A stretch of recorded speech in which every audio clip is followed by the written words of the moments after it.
মুসলমানদের সামষ্টিকভাবে যদি কোনো বিপদ এসে যায়, ক্রান্তিকাল আসে, যুদ্ধ আসে, বিপদ আসে, তখন আমাদের নবী সাল্লাল্লাহু আলাইহি সাল্লাম আল্লাহর কাছে একটা ভিন্ন মাত্রার দোয়া শিখিয়েছেন।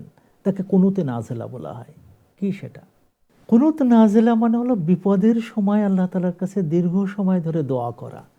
আমাদের নবী সাল্লাল্লাহু আলাইহি সাল্লামের উপরে একটা বিপদ এসেছিল। একদল লোক ৭০ জন সাহাবীকে হত্যা করছিল।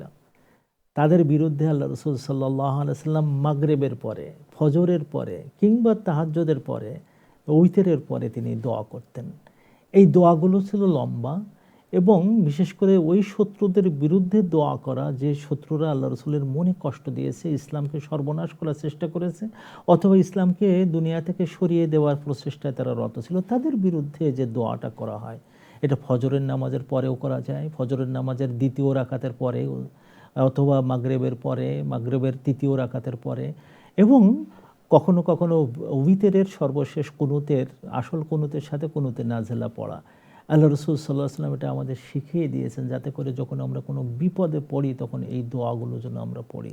এখানে অনেকগুলো দোয়ার সমষ্টি। বিশেষ করে যদি আপনারা শেখ আব্দুর রহমান সুদাইসের কুনুতে নাজেলা পড়েন, শুনেন, দেখবেন যে কত সুন্দর। যদি আপনারা যদি ছোট্ট একটা বই হিসনুল মুসলিমটা যদি পড়েন, দেখতে পারবেন কুনুতে নাজিলার ওখানে বেশ কিছু দোয়া আছে। আমরা এইগুলো আমাদের প্রত্যেক জীবনে করি, কারণ আমরা আসলে ক্রান্তিকালের মধ্যে আছি। আল্লাহ তাআলা আমাদেরকে কবুল করে নিন।